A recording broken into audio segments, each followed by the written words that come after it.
you know where the heck you are? Yes, you're in the Notcast, baby. Wake up.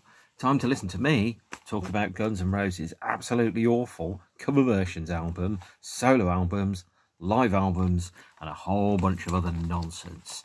Since I am not an aging multi-millionaire rock star with a full head of hair, instead I am a middle-aged, not rock star, whose hair has all fallen down onto his chin, I will not be able to replicate Axl Rose's trademark banshee wail as he introduces you to the delights of the jungle. Instead, I'm going to talk about Guns N' Roses. I'm going to talk about the Wilderness Years, which was between 1993 and, well, 2001, pretty much. And some of that will then lean into the next record, which Guns released in 2008, the much delayed, often hyped, not often bought Chinese Democracy, which, by the way, I rate highly. Instead, I'm going to the end of the Use Your Illusion tour, which came to a close on July 17th, 1993 in Buenos Aires, and the release in November 1993 of the band's next studio record, an unexpected groovy treat, according to Finny Tribe, called The Spaghetti Incident, which is not necessarily the best record ever made. It's fair to say that this album is a B-sides album for songs that weren't actually B-sides. It's a covers record.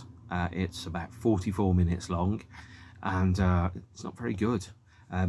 Original vinyl copies of it are quite rare and difficult to get hold of. This is a Greek version, which I paid about £18 for many years ago.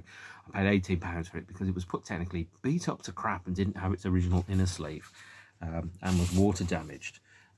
But it is, you know, the vinyl itself, lovely and black, and actually looking at it, barely played. It does make you wonder sometimes, doesn't it? But as I said, at the time that this came out, I'd kind of lost touch with Guns a little bit, primarily because I was 20 and I was a little bit more grown up than I was when I first listened to Guns N' Roses as a 14-year-old, and I had perhaps a slightly different relationship to the band, being less of a child and more of an adult. I always thought that Guns at this point were a little bit embarrassing, actually. You kind of look at them even, and this is one of the reasons why I like albums that don't have pictures of the band on the cover, is, well, I'm not quite sure having a whole bunch of spaghetti on the cover is the right way to go about it either. I think that I was able to look at this as at a distance and to be able to laugh at it and with it at the same time. You know, if you took Guns seriously, the idea of people running around in lycra cycling shorts and kilts and God knows what else, and doing videos where they communicated with dolphins about their mental distress, you quite rightly go, they've gone up their own backside. But on the other hand, the music was what I was interested in, and it wasn't as if Guns were releasing any new material, and these songs weren't B-sides on singles, so I had no idea what half of these songs were. So when this album came out, November 1993, it was both unexpected and utterly predictable. The covers album is often regarded as the last gasp of the creatively bankrupt. Another way of describing it would be that, you know, the band needed some B-sides, but they didn't put B-sides on their singles. They put live tracks, they put LP tracks, they put an interview with Slash, I think, on the Civil War EP, and you end up kind of going, what are you actually selling? You know, you're just selling repackaged. There's nothing new for the people that bought the singles, which is why I didn't buy things like Estranged and Since I Don't Have You and Ain't It Fun, because the CDs and the 12 inches were all just songs that were on the albums anyway, and I was into the music delivery business. I wasn't into the formatting business, despite what you might think about the radio wall of sound behind me.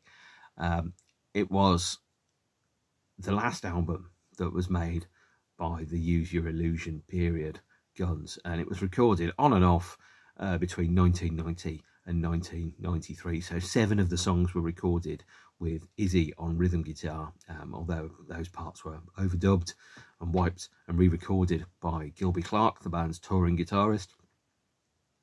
And then there was an extra 5 or 6 songs that the band recorded in the studio during off days on touring. By 2018, this record had sold a staggering 1 million copies in America.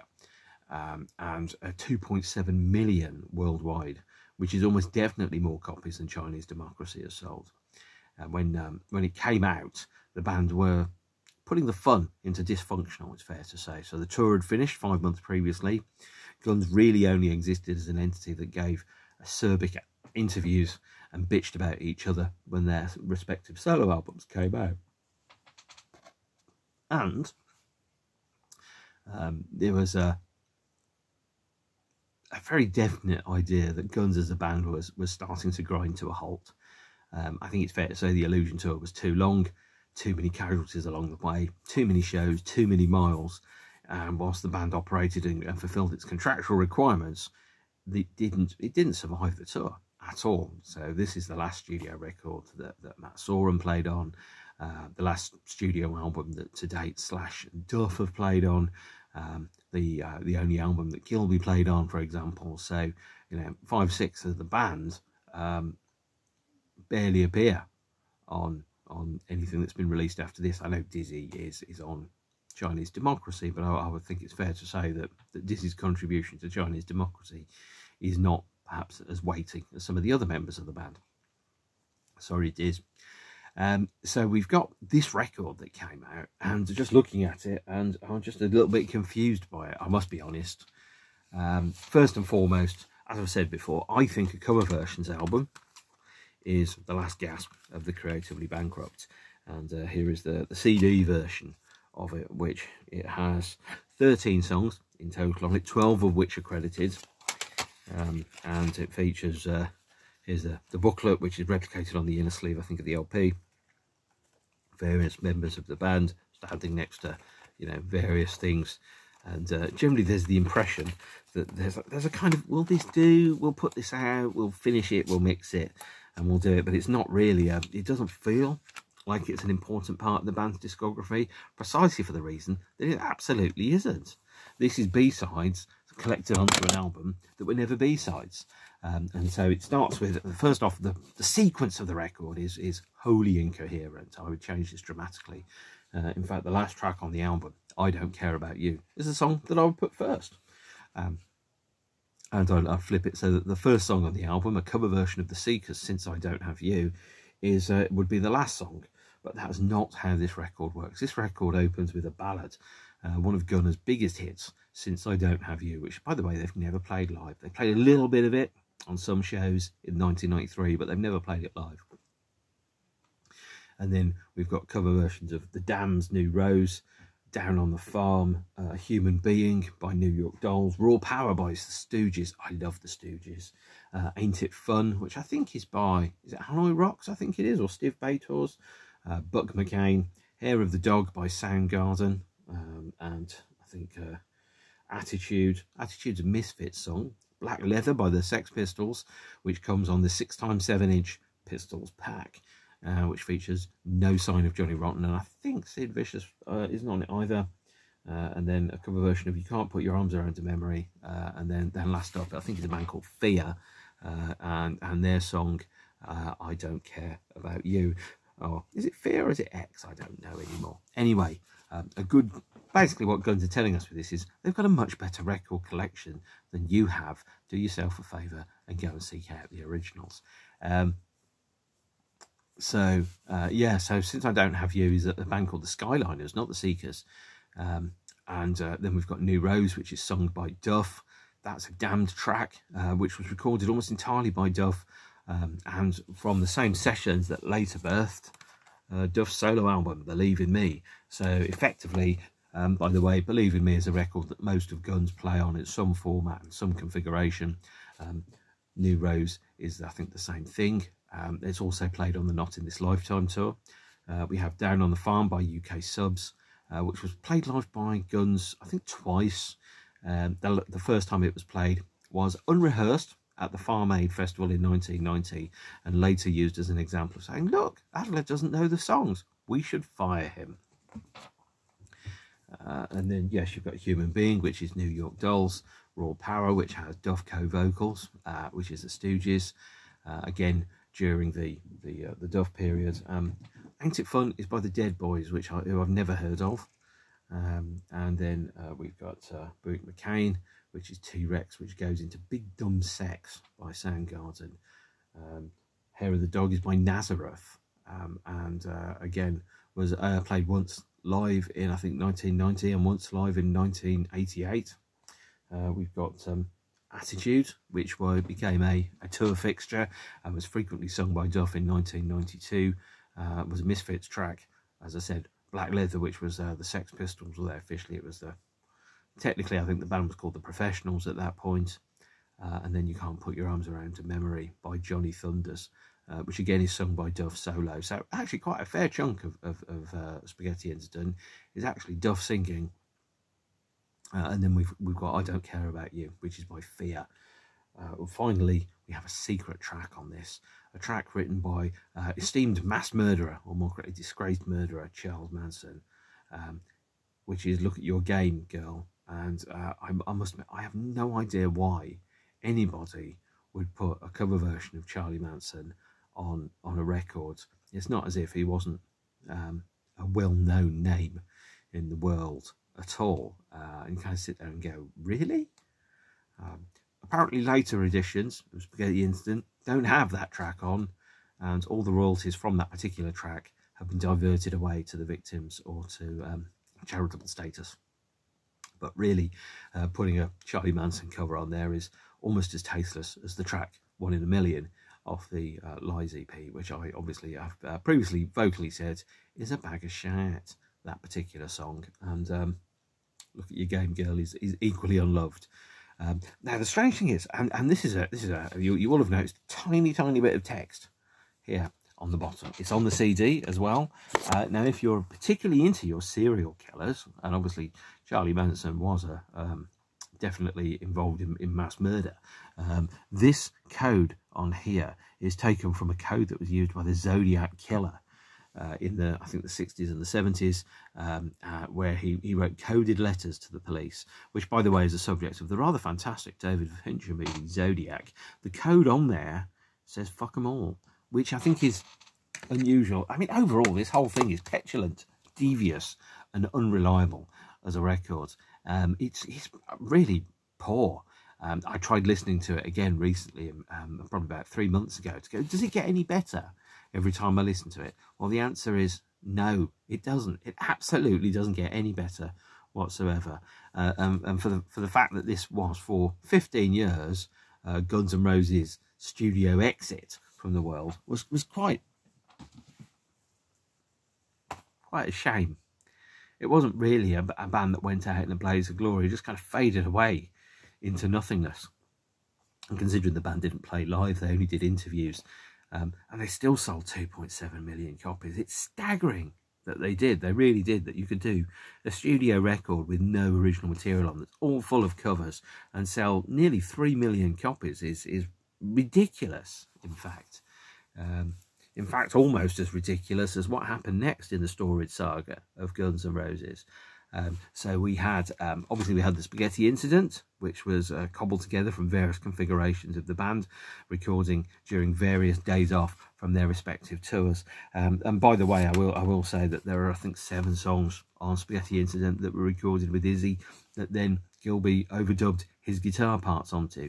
And those songs are apparently New Rose, Down on the Farm, Raw Power, Attitude, Black Leather, You Can't Put Your Arms Around a Memory, and I Don't Care About You. Now, whether Izzy played on the studio recordings or not, I don't know.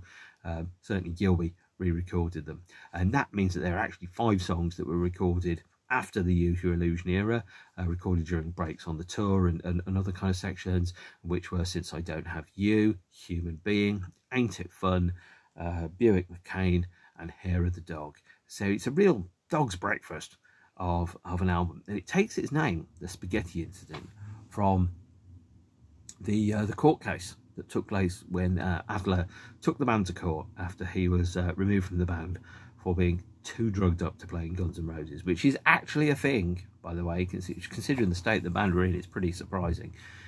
Where he said he was going to go and get spaghetti, and apparently one of the solicitors said, "So tell us, Adler, about the Spaghetti Incident," and somebody sat there and went, "That would be a great name for a record."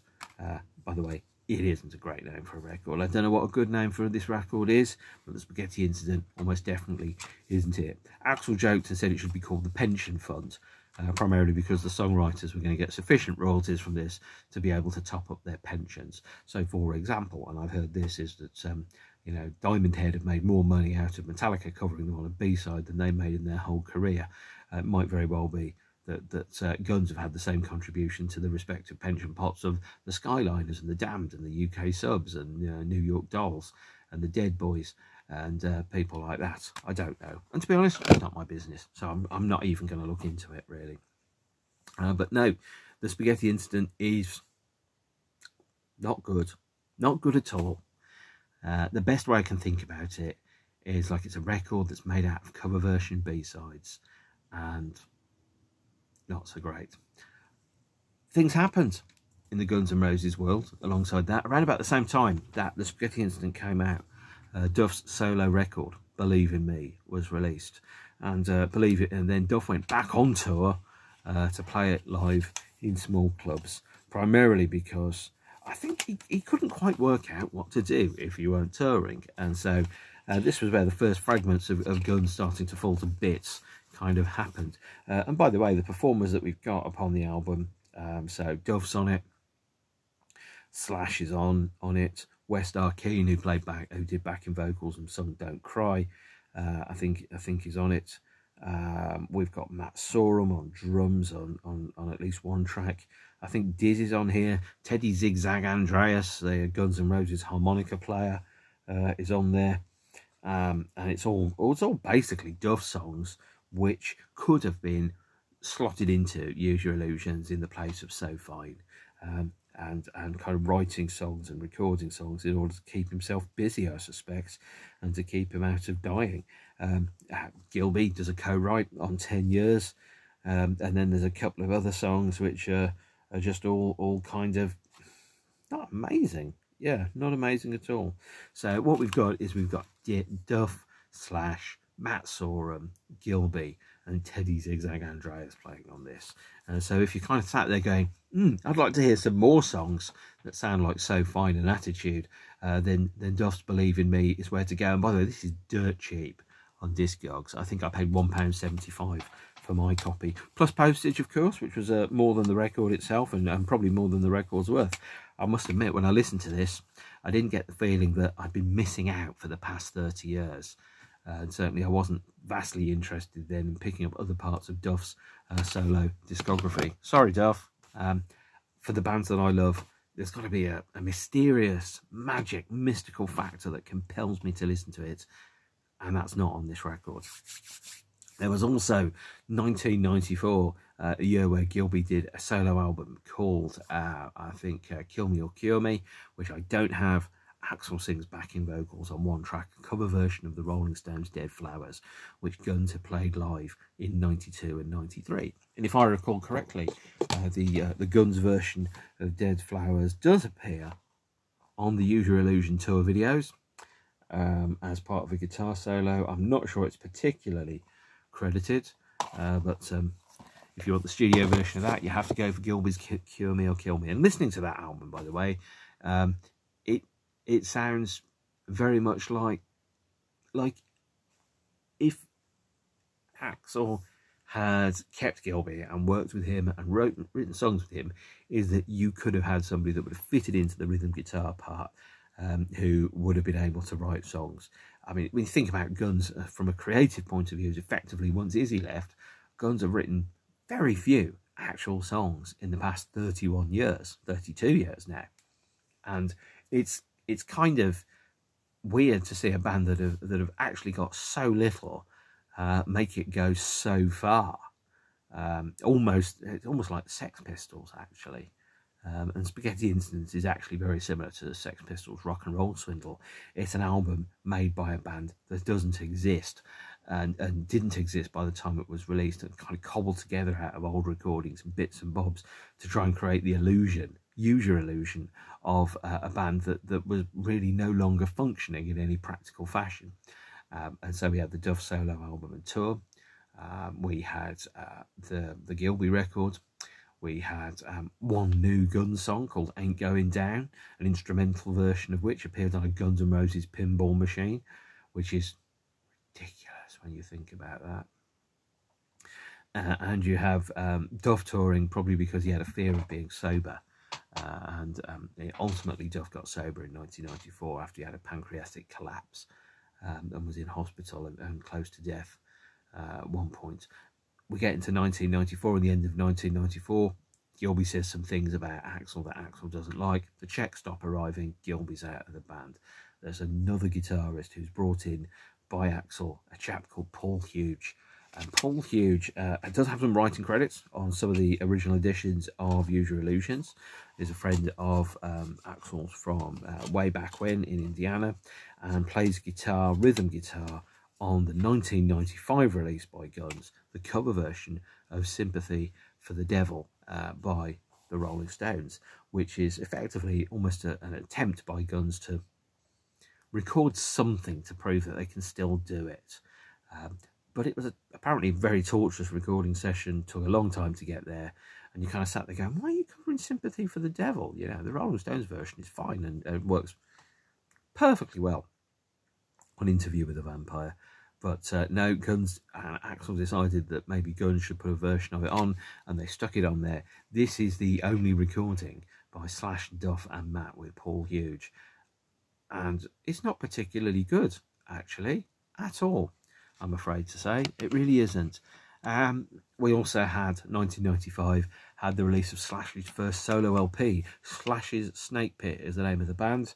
The record is called It's 5 O'Clock Somewhere, and this is effectively the next bunch of instrumental tracks that Slash wrote after the Use Your Illusion tour. Axl said, if you want to hear what the next Guns N' Roses album sounds like, go for the Snake Pits. It's 5 O'Clock Somewhere. And this has songs written by Slash with Gilby Clarke, such as Dime Store Rock, and songs with Duff, which is such as Beggars and Hangers On. Good to Be Alive has Gilby on a co-write. What Do You Want to Be has a co-write with Matt Sorum. Gilby wrote Monkey Chow, for example. So you could take these songs and the songs from Duff's album, and you could kind of get basically what the next Guns record would have been had Guns not fallen to bits, and had Axl not kind of dug his heels in and come up with some other ideas. Axl effectively rejected all Slash's songs and said, that's not where I want this band to go. And you think about, like, on the Venn diagram of influences that the band would have had, you would have had Duff's hardcore punk background, you would have had Slash, who does classic dirty rock, Izzy was very much into things like the Rolling Stones, Axl was off there listening to, you know, Queen and Elton John and industrial metal and all those type of things. And you throw those all together, and there's a really small area where everything can kind of intersect. And these songs were not in that area that Axl was willing to work with. So Axl says that effectively it became a slow dictatorship. The last refuge of somebody is withdrawal, effectively. And we almost had a situation where Axl effectively withdraws and went almost on a work to rule kind of approach with the songs about, well, if I don't like them and I don't see the potential in them, I'm not going to sing them. And that's, you know, that's where it wants to be. You could have said Axl wanted to push the band towards something that sounded more futuristic, more 90s. Maybe Slash wanted something that was more classic rock. Duff wanted something that's perhaps a little bit more aggressive. And what you ended up with was a combination of the band's individual contributions where they could no longer meet in the middle. And things went very, very quiet for quite a long period of time. Slash toured, Duff toured, Slash left the band, Duff left the band, Matt left the band left the band. About the only person that didn't leave was Dizzy. And in late 1999 came the release of Guns' first official live album, released on CD here, and quadruple vinyl in America. The quadruple vinyl is now long out of print and sells for about £400. And by the way, if you're a fan of Guns and you want to get a copy of Spaghetti Incident on vinyl, that's not going to be cheap these days. This isn't a flex. I think the album should be in print. It should be available on vinyl, and you should be able to get it. And ideally, it should be on orange vinyl. And they should also think about repressing the best of Guns N' Roses live, called Live Era. 87 to 93. And this is an album that was made by committee. Think about the recent reissues of Use Your Illusion that have the Live at the Ritz and Live in Vegas audio and the Live in New York Blu-ray on there. You don't need them, and they're very expensive. You know, £250 for two new live shows that have been previously unreleased. And not to put too fine a point on it, the vast majority of some of those shows across those reissues was on Live Era. There are a number of songs, I think there's about 6 songs from Vegas 92 on Live Era, which are also on the Use Your Illusions box set.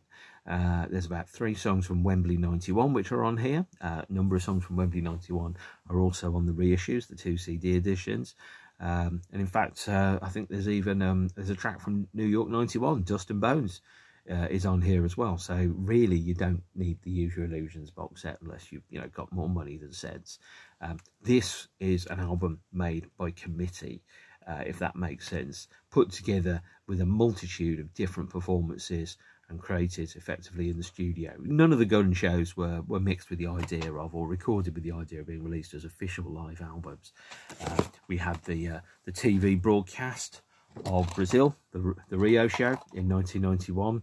That was one of them. We had the Deer Creek in Indiana show, which was recorded and is on this bootleg double LP, which is a lot cheaper to get than Live Era and a lot more honest, by the way.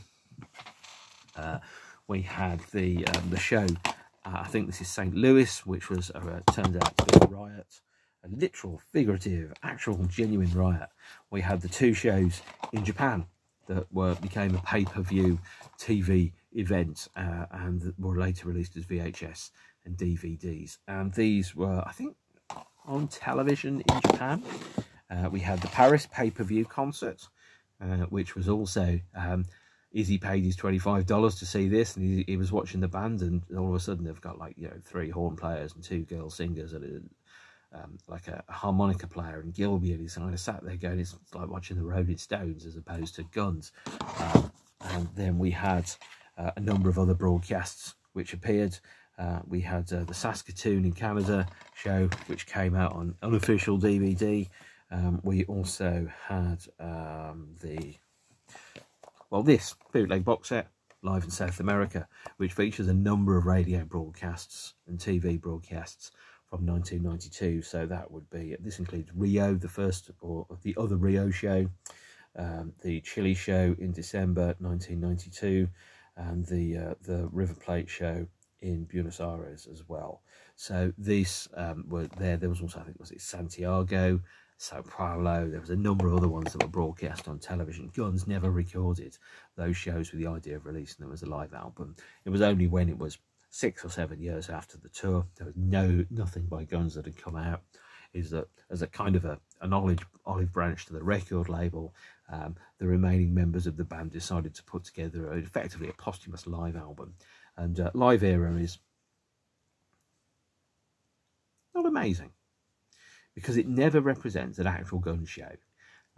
It's got most of the show is taken from 91, 92. It features recordings from Las Vegas in 92, Wembley 91, Paris 92, Buenos Aires 92, New York 91, Mexico in 93, and let's think, where else have we got on there? Yeah, lots from Tokyo. So effectively all shows which have been circulating, almost all of them, as official studio recordings or official releases or official broadcasts. Plus, if you look at the booklet that comes for Live Era, it says that Guns N' Roses, Axl, Slash, Duff, Dizzy, Izzy and Popcorn Adler. Now, those 6 musicians never played a show together in that lineup that I can recall. If they did, it was one show and it was 2 songs, Farm Aid 1990. And then additional musicians, Matt Sorum, who plays drums on all but 3 songs, and Gilby Clarke, who plays guitar on, I think, all but 6 songs on Live Era. Plus backup musicians, which is, let's think, the harmonica player, the 3 horn players and 2 lady backing vocalists.